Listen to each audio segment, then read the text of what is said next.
What are you doing out here in the rain? Alexander Walsh was driving home that Monday afternoon when he saw something that froze him. His housekeeper, Melissa, sitting under a tree in the pouring rain, crying, eating leftovers from a foam box. He slammed on the brakes and rushed out into the storm, and when he asked her that question, the answer shattered everything he thought he knew about his life. Every morning started the same way. Coffee alone, breakfast by himself. The house was too big for one person, empty bedrooms, quiet hallways, rooms he never used. 3 years since the divorce, 3 years of waking up to silence. This was Alexander's life now, successful, lonely, hollow. The only other voice he heard most days was hers. Melissa came every weekday at 6:30. She cleaned, organized, kept things running, quiet, never caused trouble, never asked for anything, just did her work and left. He barely noticed her. She was just there, part of the routine, invisible. Until one morning when their eyes met. He was passing through. She was reaching for something. Their eyes locked for maybe 2 seconds, and he saw something he'd never seen before. Pain she was hiding. Exhaustion that didn't belong on someone her age. She looked away fast, but that moment stayed with him. That Friday, he threw a dinner party. 50 people, business types, expensive catered food, salmon, champagne, fancy desserts. Everyone ate 2 bites and left the rest. Melissa worked that night, clearing dishes, filling glasses. No one even looked at her. After everyone left, Alexander was in his office when he saw something through the window. Melissa standing by the fridge, staring at all that leftover food about to be thrown out. She hesitated, looked around, then quickly put some in a container and slipped it into her bag. Her hands were shaking. He didn't say anything, just watched her leave. But that night he couldn't sleep, couldn't stop thinking about those hands. Why would someone shake over food going in the trash? What was she going through that he knew nothing about? Monday came. His meeting ended early. He was driving home through a sudden rainstorm when he saw something that made his heart stop. Melissa, under the big tree on his lawn, soaking wet, hunched over, crying while eating from that same container. He slammed on the brakes, rushed out into the rain, his heart pounding. When he got close, he saw her face, shame, raw, crushing shame, tears mixing with rain. "What are you doing out here in the rain?" She looked up, terrified. "Mr. Walsh, I'm so sorry." "Tell me," he said, both of them drenched now. "Please, tell me what's happening." And right there, under that tree, in the pouring rain, everything came pouring out. What she told him in the next 5 minutes broke something inside him he didn't know was still whole. And what he decided to do about it would change both their lives forever. Before we go any further, hit subscribe, like this video, and tell me in the comments where you're watching from. Because what you're about to hear will make you rethink everything you thought you knew about sacrifice, love, and what really matters. Stay with me. But let me take you back, before the rain, before the tears, before everything changed. Alexander Walsh was 45 years old and didn't know he was dying inside. He had everything, a career that made headlines, a house people took pictures of from the street, money that multiplied while he slept. But every morning when he opened his eyes, the first thing he felt was emptiness. The divorce happened 3 years ago. His wife left and took the noise with her, took the laughter, took the reasons to come home. What she left behind was space, too much of it. He'd wake up at 5:30, check the overseas markets on his phone before his feet hit the floor, make coffee in a kitchen designed for a family, sit at the island and drink it alone, staring out at the backyard nobody used, the pool, the garden, the patio furniture still wrapped in plastic from last summer. Breakfast was always the same, toast, eggs if he felt like it, eaten standing up, checking emails, one eye on the business news. Then he'd move to his office, the room with the big windows overlooking the water, and start working. Calls with London, calls with Hong Kong. $1 billion decisions made in sweatpants because nobody could see him below the waist on Zoom. Lunch alone, dinner alone, walking through that big house at night, turning off lights in rooms he never turned on. This was his life, and he told himself he was fine.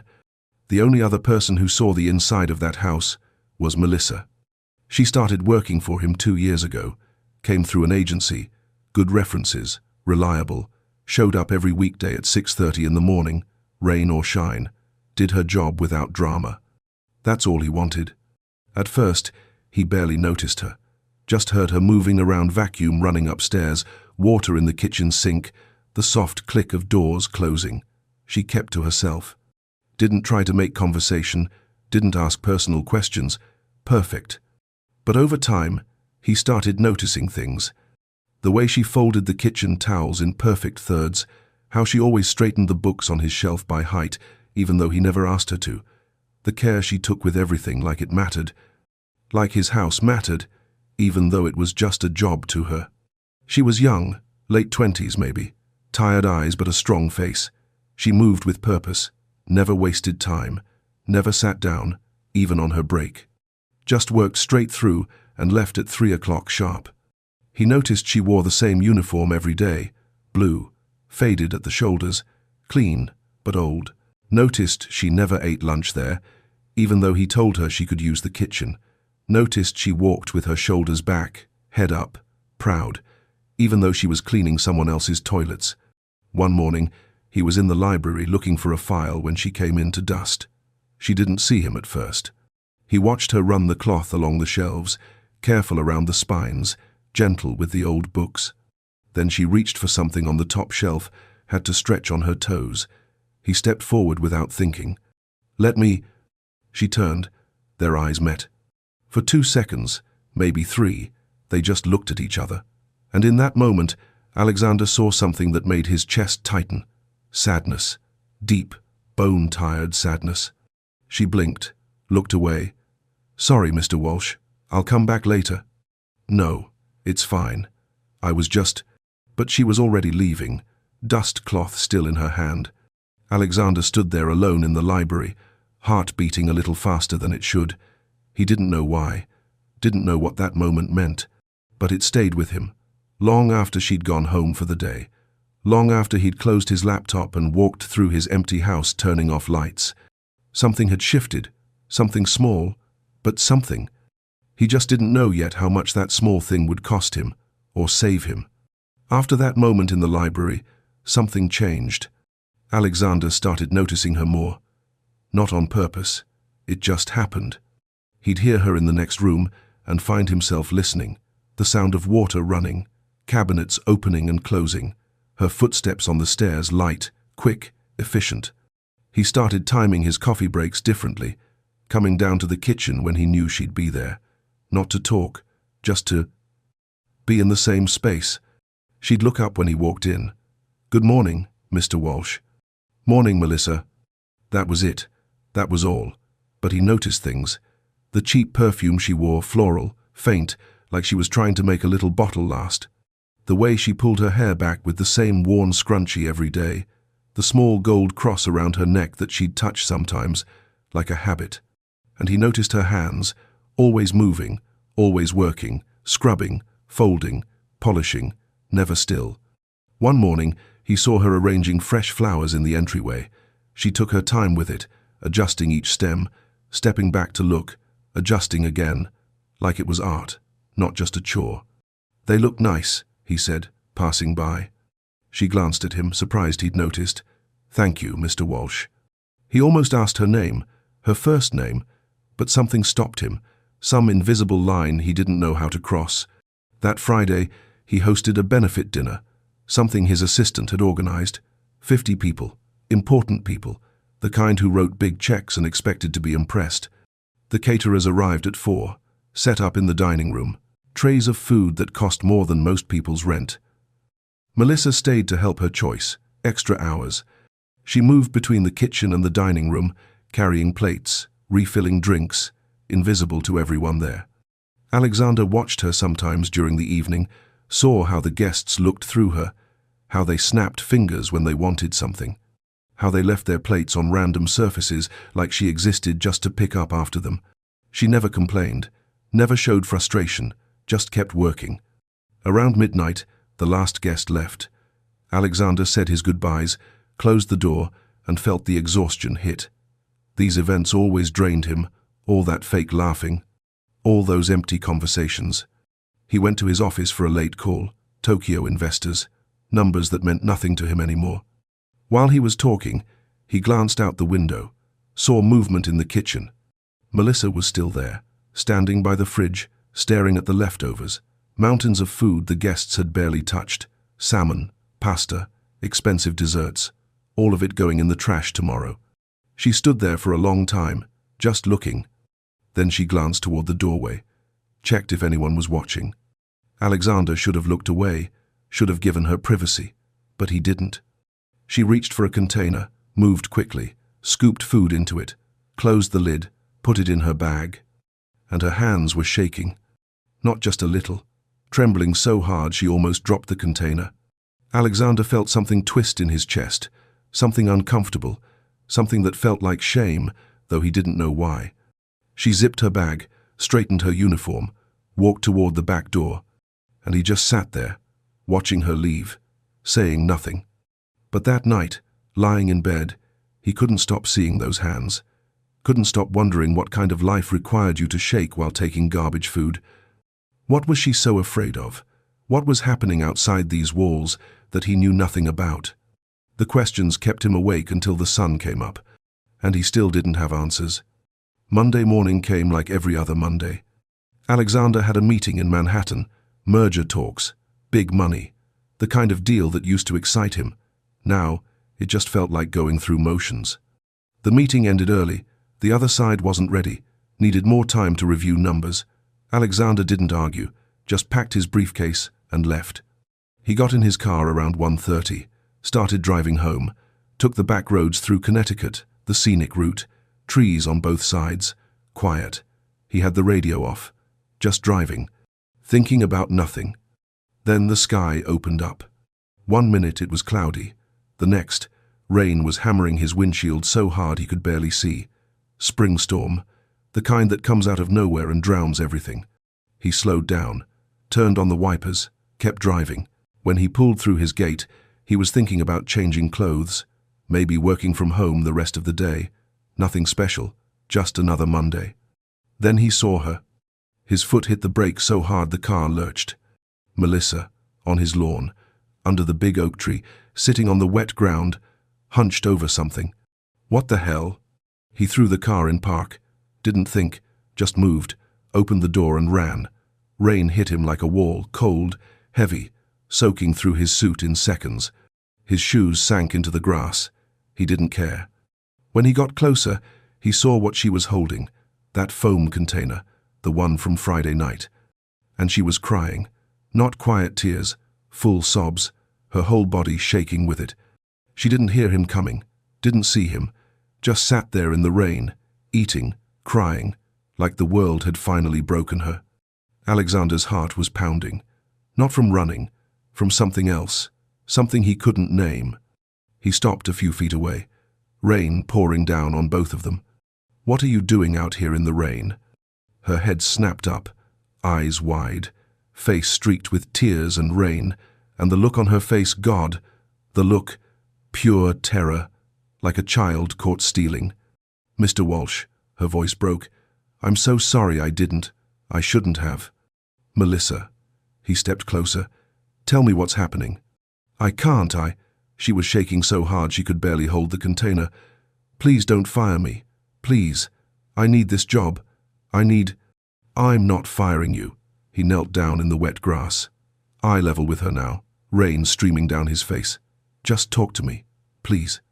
And something in his voice, maybe the gentleness, maybe the fact that he was kneeling in the mud in a $3,000 suit, made her walls crack. My son, she whispered. Alexander went very still. His name is Jordan. He's 6 years old.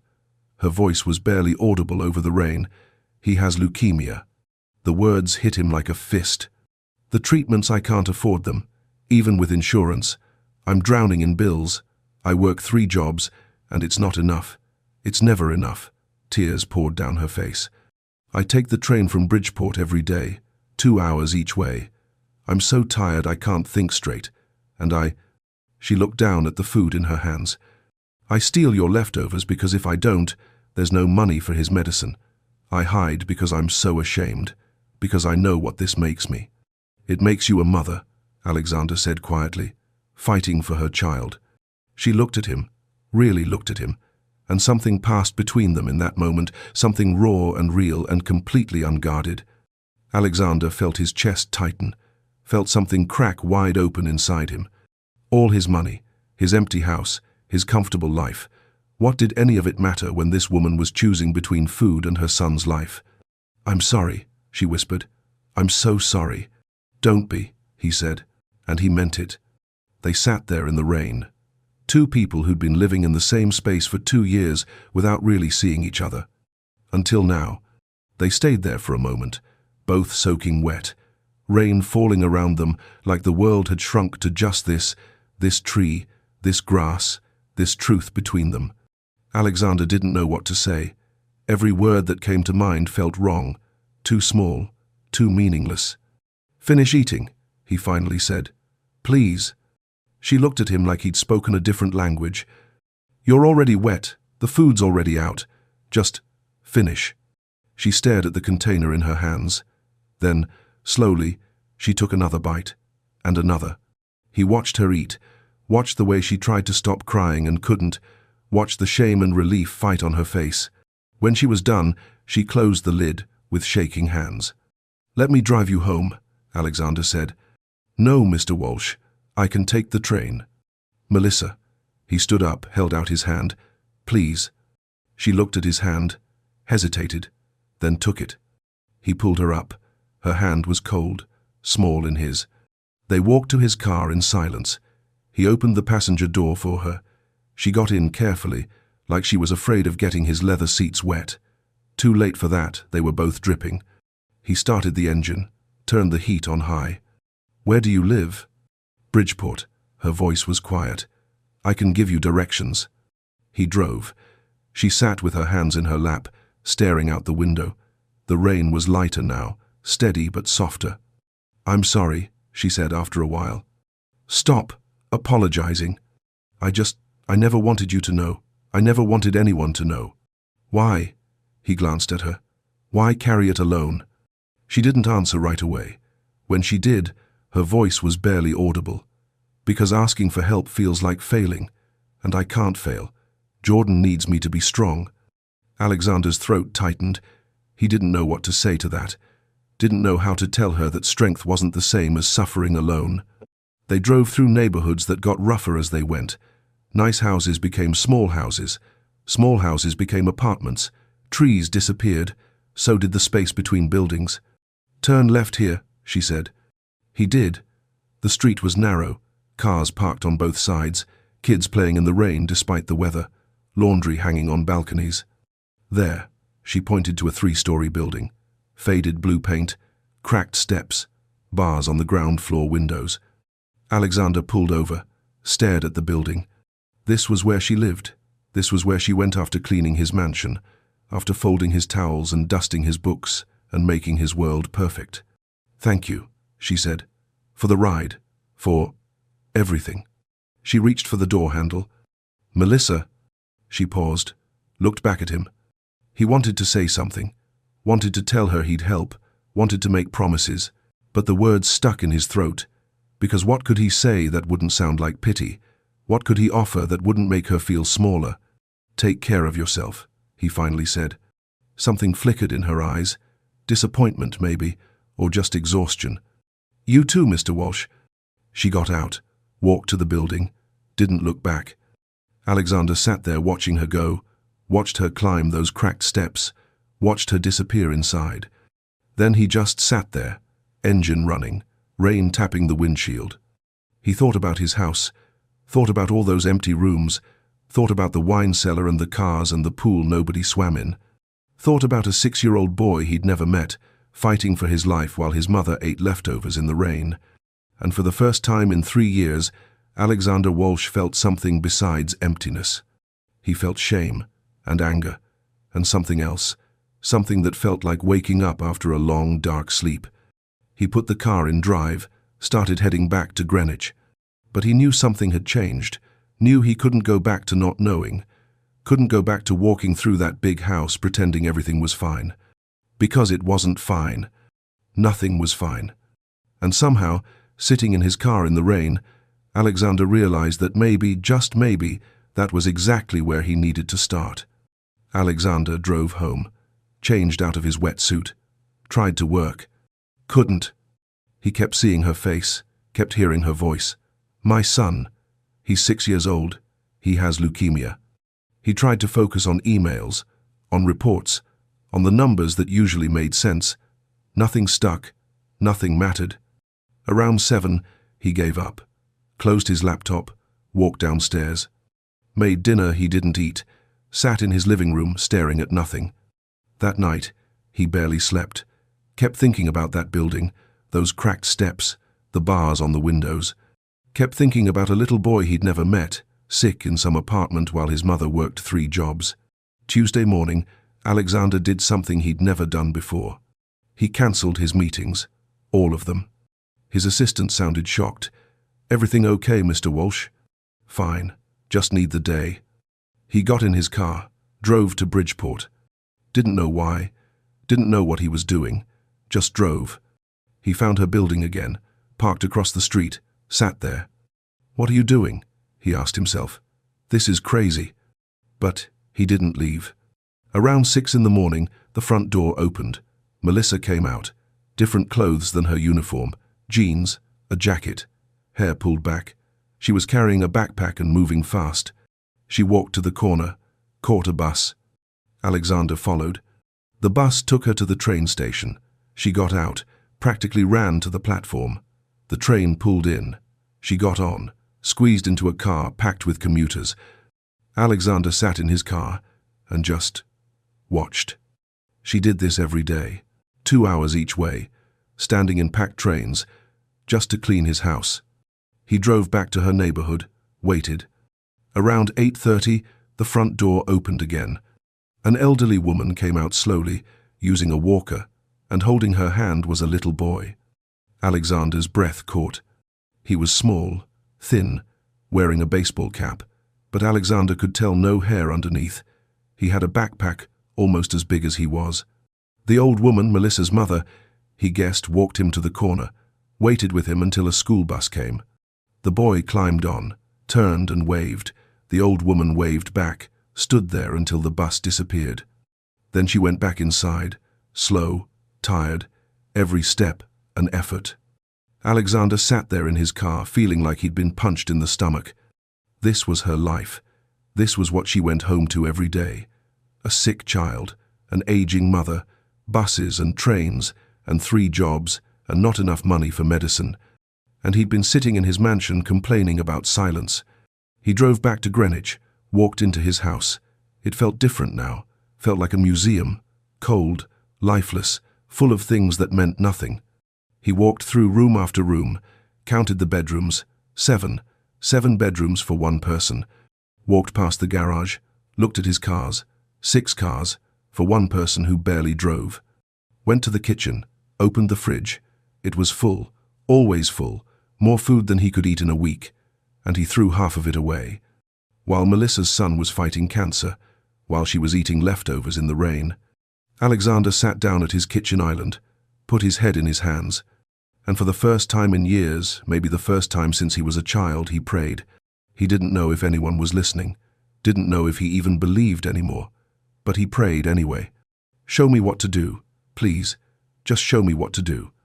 The house was silent, but something inside him wasn't silent anymore. Something had woken up, and it wouldn't let him rest. Tuesday morning, 6:30. Alexander was in his kitchen, coffee ready, waiting. 6:45. No Melissa. He checked his phone. No message, no call. 7 o'clock. Still nothing. He tried calling her. It rang, went to voicemail. Melissa, it's Alexander Walsh. Just checking if everything's okay. Call me back. He sent a text. Is everything all right? No response. 7:30, 8, 9. Nothing. Alexander couldn't focus. Kept checking his phone. Kept walking to the window like she might suddenly appear. By 10, the worry had turned into something sharper, something that felt like fear. She never missed work. Never. Not in 2 years. Not once. He called again. Voicemail. By 11, he couldn't take it anymore. He grabbed his keys, got in his car, drove to Bridgeport. The whole way there, his mind kept spinning. She's fine. She's probably just sick. Her phone died, something normal. But his gut knew better. He pulled up to her building, ran up those cracked steps, found her door, knocked. Nothing. He knocked again, harder. "Melissa? It's Alexander Walsh. Are you home?" The door next to hers opened, the elderly woman from yesterday. She looked at him with sad eyes. "You looking for Melissa?" "Yes." Is she okay?" The woman shook her head slowly. "Her boy, Jordan. He took a bad turn last night. Real bad. Ambulance came around 3 in the morning, took him to Yale New Haven Hospital." Alexander felt his stomach drop. "Which hospital?" "Yale New Haven, pediatric floor." He was already turning, already running back down the steps. "Tell her I'm praying," the woman called after him. Alexander drove like he'd never driven before. 40 minutes to New Haven. He made it in 25, parked illegally, didn't care. He ran through the main entrance, found the signs for pediatrics, followed them. Elevator, 4th floor, long hallways that all looked the same. He found the pediatric oncology waiting room, and he found her. Melissa was sitting in a corner chair, alone, bent forward, face buried in her hands, her shoulders shaking with sobs, so deep they looked like they were breaking her apart. She was still wearing yesterday's clothes. Her hair was falling out of its tie. She looked like she hadn't slept, like she'd been crying for hours. Alexander's chest tightened so hard he could barely breathe. He walked over, knelt down in front of her chair. "Melissa." She looked up. Her face was destroyed, eyes swollen, cheeks streaked with tears that wouldn't stop. When she saw him, confusion flickered across her face. "Mr. Walsh? What are you? How did you—" "I went to your apartment. Your neighbor told me." "What happened?" Fresh tears spilled over. "He spiked a fever last night, 104, started having seizures. I called 911. They brought him here and—" Her voice broke completely. She couldn't finish. "Where is he now?" "They're running tests. His white blood cell count crashed," the doctor said. She pressed her hands to her face. "The treatment isn't working. They want to try something else. Something more aggressive." Alexander waited, barely breathing. She looked at him with eyes that held no hope. "It's experimental. $50,000, up front, before they'll start." The number hung in the air between them. "My insurance won't cover it. I called them 3 times. They said experimental treatments aren't covered. I called everyone I know, asked about loans. Nobody will approve me. I already owe too much." Her voice dropped to a whisper. "I don't have it. I'll never have it." She looked at her hands. "My baby is going to die because I don't have enough money. 6 years old, and he's going to die because his mother couldn't save him." Alexander felt something break wide open inside his chest. He reached out, took her hands, pulled them away from her face gently. "Melissa, look at me." She did, barely, through tears that wouldn't stop. "Jordan is not going to die." She shook her head. "You don't understand. I'm going to take care of this." She stared at him. "What?" $50,000. I'm paying for it. Today, right now." "No." She pulled her hands back. "No, I can't. You can't." "Yes, I can. I could never pay you back. Not in 10 years. Not in 20. I'm not asking you to." She stood up fast, backed away from him. "I can't take your money. I can't be some charity case. I've worked for everything I have. I can't." "This isn't charity." Alexander stood too. "This is me finally doing something that actually matters." Tears poured down her face. "Why? Why would you do this?" He looked at her, really looked at her. This woman who worked 3 jobs, who rode trains for 4 hours a day, who ate leftovers in the rain to save money for her son's medicine, who never asked anyone for help, who carried everything alone. "Because you showed me I've been living wrong," he said quietly. "Because you and Jordan, you reminded me what actually matters in this life. And if I can help, if I can do this one thing that might save him, then maybe my money is worth something after all." She covered her face with her hands, her whole body shaking. Alexander stepped closer, Let me do this, please. She looked up at him, and in her eyes he saw something break the last wall she'd been holding up, finally crumbling. Okay, she whispered. Okay. And then she collapsed against him, just fell into his chest, sobbing. Alexander wrapped his arms around her and held on while she fell apart. Held her in that hospital waiting room while other families watched. Held her like she'd been holding everything alone for too long, and finally someone was there to catch her. Alexander made the calls right there in the waiting room. First, the billing department.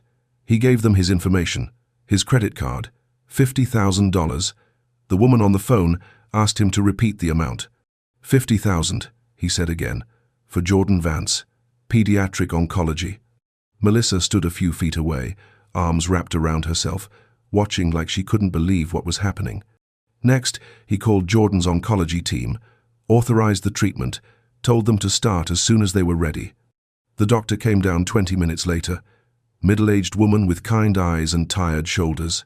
Miss Vance, we can start the new protocol tomorrow morning. First thing. Melissa's knees buckled. She grabbed the chair beside her. Tomorrow? Yes, we'll prep him tonight. Start treatment at 6 a.m.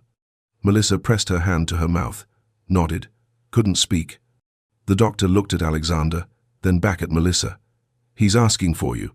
Room 437. Melissa turned to Alexander. Her eyes were red, but something else was there now. Something besides despair. Would you? She paused. Would you like to meet him? Alexander's throat went tight. Are you sure? Yes. They walked down the hallway together, past other rooms with other sick children, past parents who looked like Melissa, exhausted, afraid, holding on by threads. Room 437 was at the end. Melissa opened the door quietly. The first thing Alexander saw was how small he was. Jordan, lying in that hospital bed, tubes in his arm, monitors beeping softly. He was thin, pale.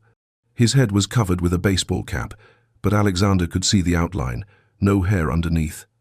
But his eyes, God, his eyes were bright, alert, alive. Mom! His voice was hoarse but happy. Melissa rushed to his side, kissed his forehead.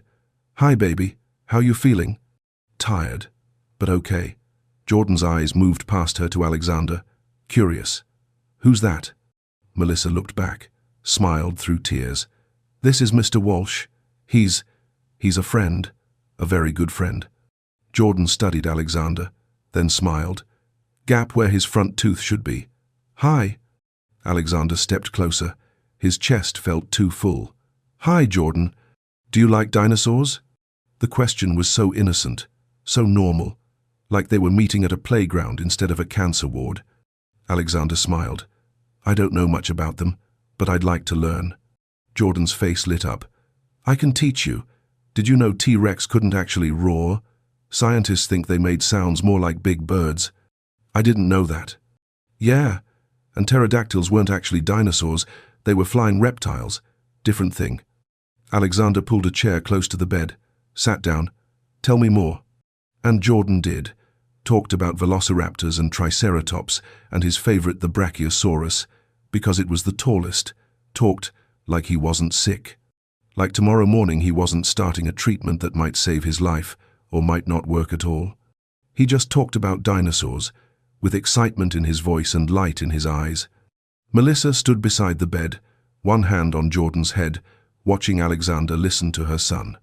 Watching this man she'd worked for 2 years, this billionaire she thought she knew, sitting there, asking questions about prehistoric creatures like it was the most important conversation of his life. And maybe it was. Because Alexander felt something happening inside him, something breaking apart and rearranging, all the pieces of his life that felt meaningless, the money, the deals, the empty house, suddenly they made sense. Not for what they gave him, but for what they could do. For moments like this, for 6-year-old boys who deserved to grow up and become paleontologists, for mothers who deserved to stop drowning, for a purpose bigger than himself. Jordan yawned mid-sentence. His eyes were getting heavy. You should rest, Melissa said softly. Big day tomorrow. Okay. He looked at Alexander. Will you come back? I have more dinosaur facts. Alexander's voice was rough. I'd like that. Promise? Promise. Jordan smiled, closed his eyes. Within minutes, he was asleep. Melissa and Alexander stood there in the quiet room, just the sound of monitors beeping, the hum of machines keeping her son alive. "Thank you," Melissa whispered. "I don't have better words than that, but thank you." Alexander looked at Jordan, this small, brave boy who just taught him more about living than he'd learned in 45 years. "He saved me first," Alexander said quietly. "You both did. You just didn't know it." Melissa looked at him, really looked at him, and something passed between them, something that felt like the beginning of something neither of them had words for yet. Something real, something that mattered, something worth fighting for. 3 months passed. Alexander visited the hospital 12 times in the first month, then 15 in the second. By the third month, he stopped counting. At first, he told himself he was just checking on his investment, making sure the money was being used right. But that lie didn't last long. The truth was simpler. He wanted to be there, wanted to see them, both of them. Jordan's treatment was brutal. There were days he couldn't keep food down, days he was so tired he could barely open his eyes, days when the pain was so bad all he could do was cry while his mother held him.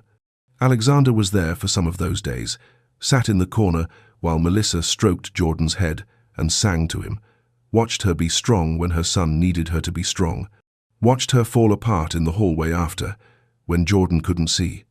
Those were the moments Alexander learned to just be present, to not try to fix everything, to just sit with her in silence while she cried.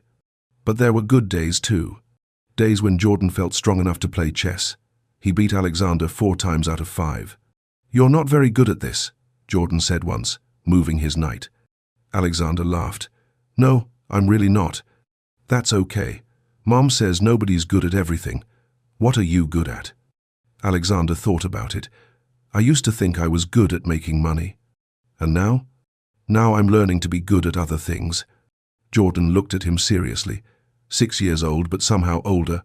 "Like what?" "Like showing up, like being there when someone needs you."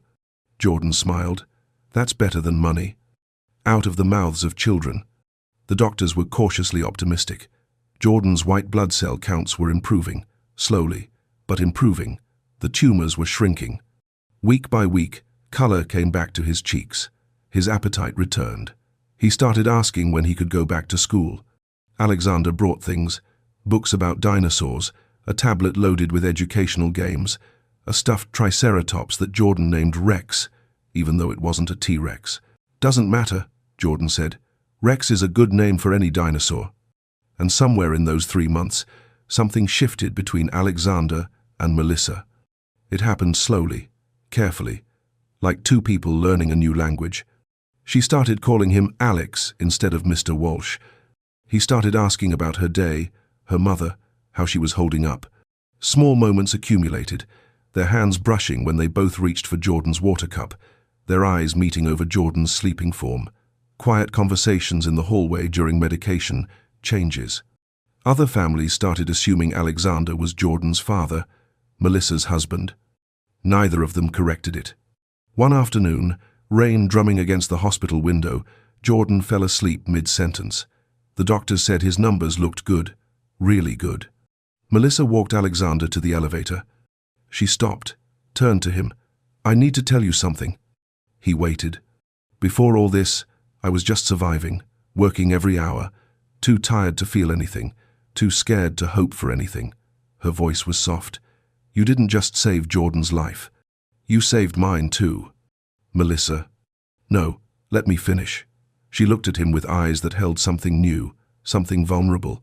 "These past 3 months, you've shown up, not just with money, with your time, your presence. You've sat with us through the worst days. You've celebrated the good ones. You've become—" She paused, searched for the right word. "You've become family." Alexander felt his throat close up. "And I just need you to know," she continued, "that whatever happens, whether Jordan beats this or if he doesn't, you changed our lives. You gave us hope when we had none. You showed us that people still care, that we're not alone." Alexander stepped closer, took her hand. "You saved me first. I was living in a tomb, going through the motions, dead inside, and then I found you in the rain, and—" He stopped, looked at their joined hands. "You woke me up. You and Jordan. You showed me what actually matters, that having everything means nothing if you're not sharing it with people who make you want to be better." She squeezed his hand, didn't let go. They stood there in that hospital hallway while people passed by, just holding hands, not saying anything, not needing to. Because some things don't need words. Some things you just feel. And what Alexander felt, standing there with Melissa, this woman who'd hidden behind trees, eating his leftovers, this mother who'd carried the world on her shoulders alone, was something he thought he'd never feel again. Purpose, connection, something worth waking up for, something worth living for. The elevator dinged, doors opened, but neither of them moved. Not yet. Because they both knew something had changed between them, something bigger than gratitude, something that felt like the beginning of a story neither of them had planned but both of them wanted. "What happens now?" Melissa asked quietly. Alexander looked at her, really looked at her, this strong, beautiful, courageous woman who'd taught him more about living than anyone ever had. "Now we keep going," he said, "together, if you'll let me."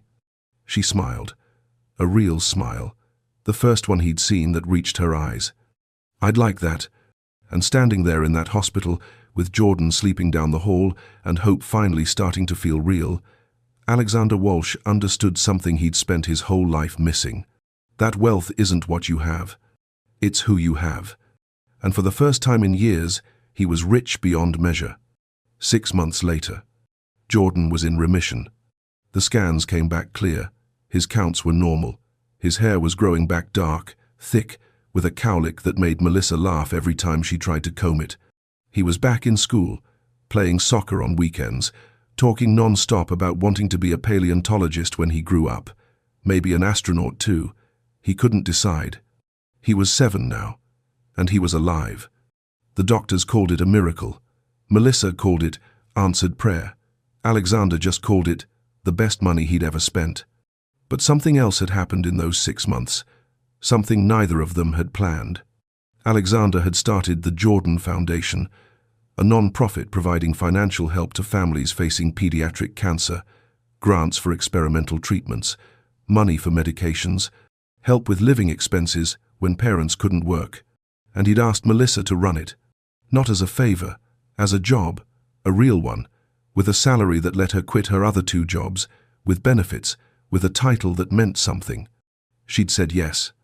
Now she spent her days interviewing families, reviewing applications, deciding who got help, using her own story to guide others through theirs, hiring other mothers who'd survived the same nightmare. Women like her overlooked, undervalued, but capable of so much more. It was a Thursday evening, late. The foundation office in downtown Bridgeport was quiet. Most of the staff had gone home. Melissa was at her desk, surrounded by grant applications, reading stories that broke her heart and put it back together at the same time.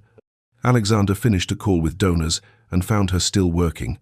"You should go home," he said. "Jordan's probably wondering where you are." She looked up, smiled. "Mom's cooking tonight. I have a few more minutes." He sat down beside her, looked at the application she was reading. A single father in Hartford, daughter with neuroblastoma. Same nightmare, different family. "We can help him," Alexander said immediately. "We can," Melissa agreed. That word, we, it still felt like the most beautiful word in the language. They'd been together officially for 2 months now. Though if Alexander was honest, it started long before that. Started in the rain. Started in that hospital room watching her hold Jordan's hand. Started the moment he realized that loving someone wasn't about grand gestures, it was about showing up, day after day, when things were hard. It wasn't fast, wasn't a fairy tale. They'd taken their time, careful, thoughtful, because both of them knew what was at stake.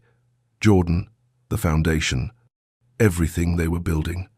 But it was real, more real than anything Alexander had ever felt. Melissa set down the application, looked at him. "You know what I was thinking about today?" "What?" "That day you found me in the rain, when you asked me what I was doing there." "I remember." I was so ashamed, so broken. I thought my life was over, thought I'd lost everything that mattered. She took his hand. But that was the day everything changed. That was the day God put you in front of me, not to save me, to wake both of us up. Alexander looked at their joined hands, thought about that day, the rain, her tears, how small she'd looked under that tree, how far they'd both come since then. I was dying inside, he said quietly, living in that big empty house, going through the motions. I had everything, and I had nothing. And now? He looked at her, this woman who'd taught him what strength looked like, what love meant when it was tested, what it felt like to have a purpose beyond yourself. Now I know that real wealth isn't what you have in your bank account, it's who you have beside you. It's knowing your life matters to someone, that you're building something that lasts. Outside, rain started falling, soft Connecticut spring rain, gentle, cleansing. They both noticed at the same time, looked at each other, smiled. "Come on," Melissa said. They walked outside together, stood on the sidewalk, let the rain fall on them. "Remember?" she said softly. "How could I forget?" She leaned against him. His arm came around her shoulders naturally, like it belonged there. "I was hiding that day," she said, "eating your leftovers, crying because I thought that was all I deserved, thought I had to carry everything alone. And I was blind," Alexander said, "walking through my life, not seeing anything, not feeling anything." She turned to face him, rain on her face. But this time, no tears, just peace. "You taught me something," she said, "that accepting help isn't weakness, that letting someone in isn't failing, that love, real love, means letting someone carry the weight with you. And you taught me that having everything means nothing if you're living for yourself, that the richest life is the one you give away." They stood there in the rain, two people who'd found each other in a storm and built something beautiful from the wreckage.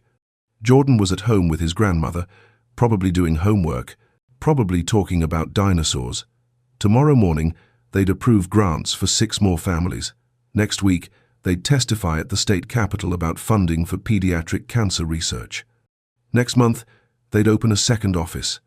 But tonight, right now, it was just this: rain falling, 2 hearts beating, 2 lives changed forever. "Thank you," Melissa whispered. "For what?" "For seeing me, when I was invisible to everyone else, for not walking away when it got hard, for loving my son like he's yours." Alexander's throat tightened. "He is mine. You both are, if you'll have me." She smiled, reached up, kissed him there in the rain. And it felt like healing, like redemption, like coming home. Because sometimes God doesn't give you what you want. He gives you what you need. Sometimes he brings you to your knees so you finally learn to see what was right in front of you all along. Sometimes he sends rain not to drown you, but to wash you clean, to strip away everything false until only what's real remains. And what's real is this, that we're not meant to carry our burdens alone, that wealth without purpose is just weight, that the people we overlook might be the ones sent to save us. That love, real, sacrificial, show up every day. Love is the only thing that lasts. Alexander Walsh had thought he knew what it meant to be successful, to have it all, to win. But standing in the rain with Melissa, water streaming down their faces, he finally understood. He'd spent 45 years building a fortune, and it took one woman eating leftovers in a storm to show him what being rich actually meant. Not what you hold in your hands, but who you hold in your heart. And for the first time in his life, Alexander Walsh was truly, completely, perfectly wealthy. What about you? Have you ever walked past someone in pain without stopping? Have you ever been the one hiding, carrying your burden alone, too afraid to ask for help? This story is for you. For everyone who's ever felt invisible, for everyone who's forgotten what really matters. Sometimes it takes a storm to wake us up. Sometimes it takes someone else's breaking point to show us our own. But here's the truth. You're not alone. Your struggle matters. Your story matters. And maybe, just maybe, the person you're meant to help, or the person meant to help you, is closer than you think. Sometimes all it takes is stopping long enough to ask, "What are you doing out here in the rain? So tell me, where are you watching from? and who in your life needs to know they're not invisible? Drop it in the comments, because this story doesn't end here. It continues with you.